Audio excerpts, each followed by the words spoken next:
Highness Prince Carlos de Bourbon, Two Sicilies Duke of Castro and Grand Master, Her Royal Highness Princess Camila de Bourbon, Two Sicilies Duchess of Castro, His Grace the Most Reverend George Stack, Archbishop of Cardiff and Sub-Prior, His Excellency Ambassador Nobile Giuseppe Balboni Acqua, Secretary General of the Grand Majesty, His Excellency Ambassador of Colombia to the United Kingdom Mauricio Rodriguez, His Excellency Mr. Anthony Bailey, Grand Magistral Delegate for Interreligious Relations and Delegate for the Great Britain and Ireland, Your Excellencies, Ambassadors, Your Eminencies, Archbishops, Minister of Finance of Colombia and the senior government officials, members of the Sacred Military Constantinian Order of St. George,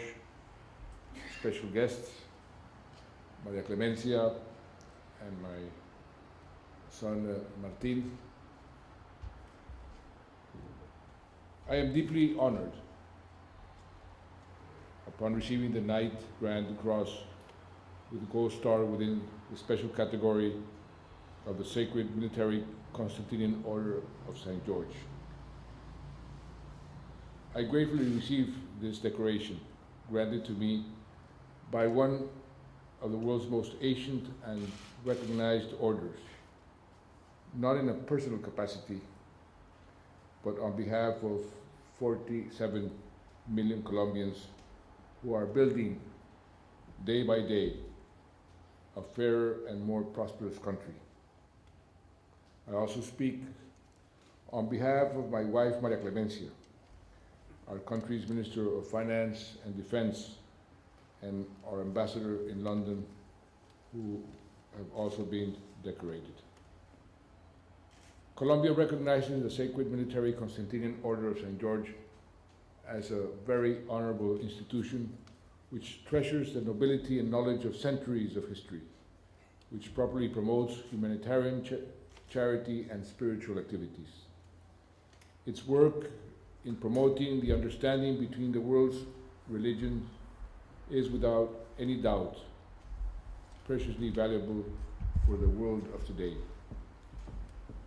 Less than 1 month ago, I visited Rome, where His Holiness Pope Francis canonized the first Colombian saint, Saint Mother Laura Montoya.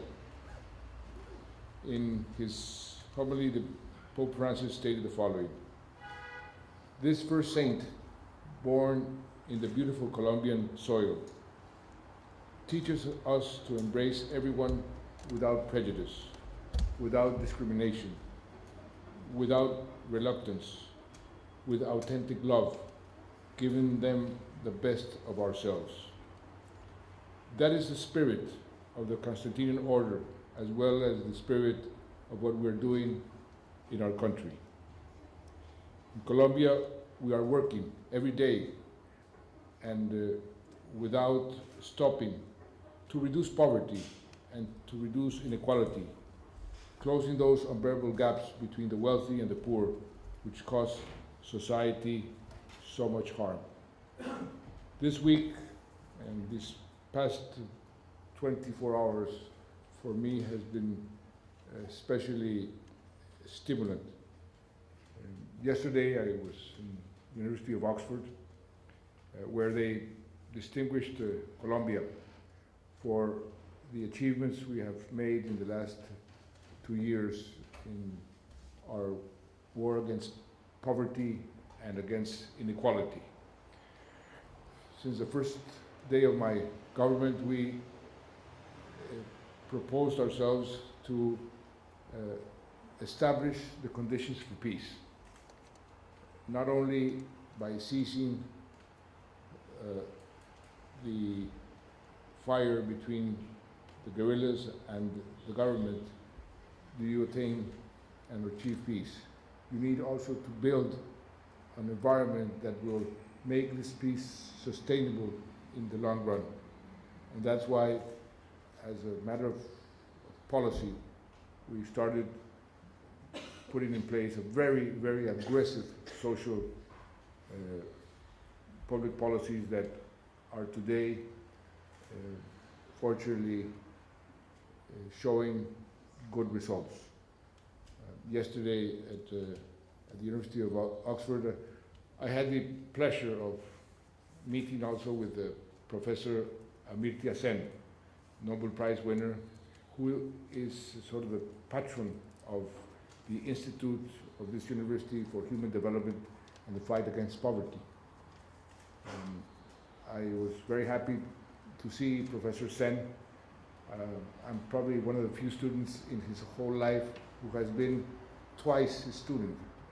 First here in London, where I lived in the 1970s, and I studied at the London School of Economics, and I was a student of Professor Sen. And 15 years later, at the University of Harvard, I was again his student. And it was a matter of great pride yesterday to see him distinguishing Colombia for the effort we've been doing to create better social conditions. I met with Prime Minister Cameron, also the Foreign Secretary, who both encouraged me to continue on the road to seek peace in my country and to try to reach an agreement in Cuba with the guerrillas.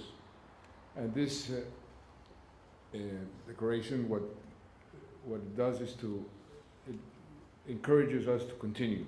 It's hard work, it's a difficult road. I've been Minister of Defense.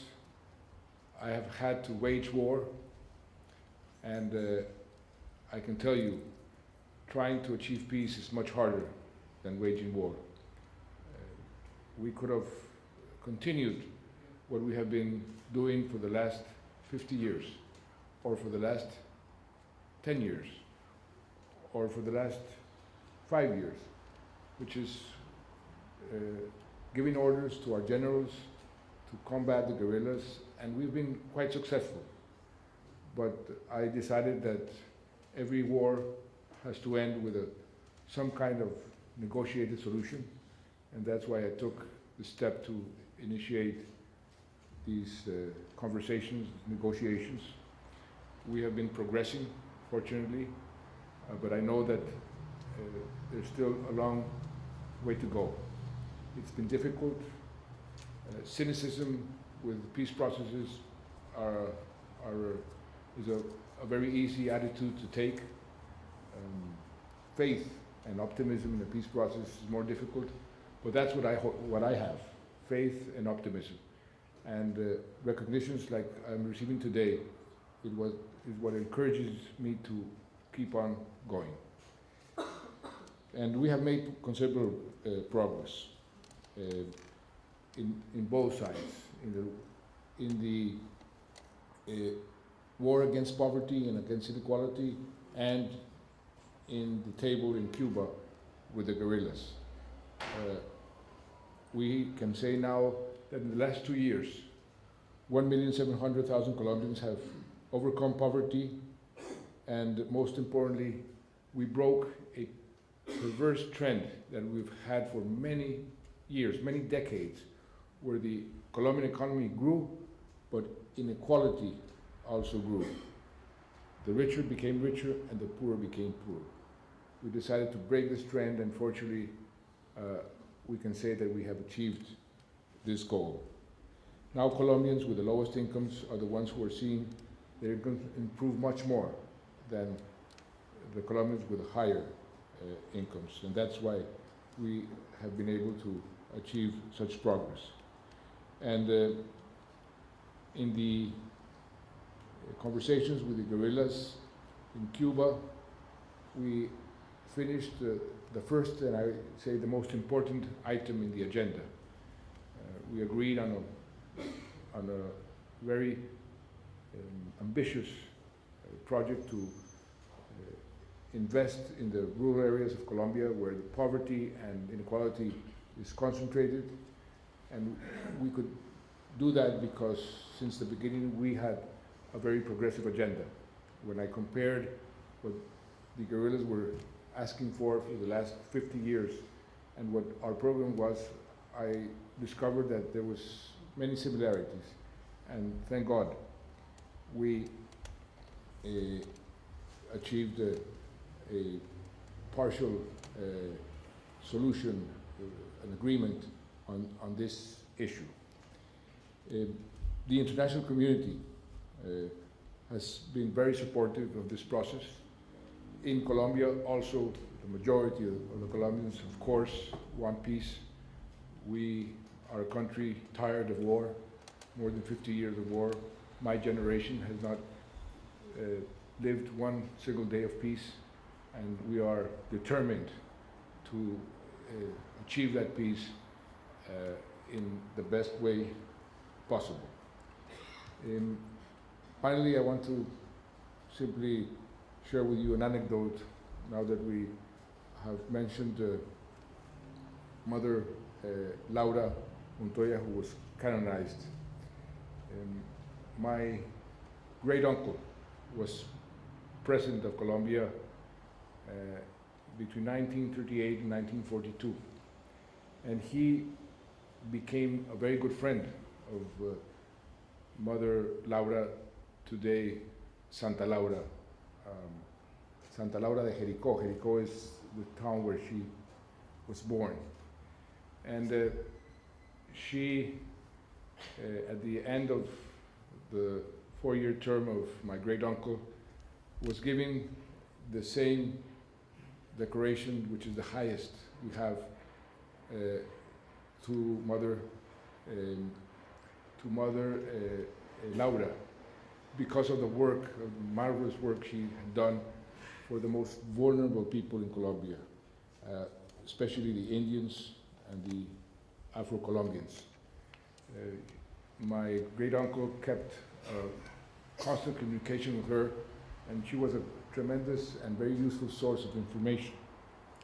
And she had a very big heart. And when my great uncle condecorated her, she said, I don't deserve this decoration. Others are the ones who really deserve. Many people, and my mule. The mule, her mule was called Florence. And she scolded my great uncle and said, Mr. President, not for me, it's for my mule and the people who are working with me.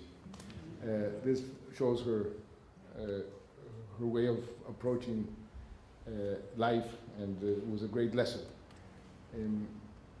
That's why I say that this decoration is not for me. I receive it in the name of all the Colombians, who are the ones who are really doing a big effort to change the country. A great country, a marvelous country that has lived so many years in war. And I am determined, and the people of Colombia are all determined to reach that state of, that objective that any society wants, is to live in peace and to create prosperity, and that's what I want for my country. I thank you very much, Your Royal Highness, for this high distinction, and I will always carry it with great pride. My wife, myself, but in the name of all Colombians. It will be a precious memory of Colombia's friendship and ties with this historic order, whose values and purposes we share.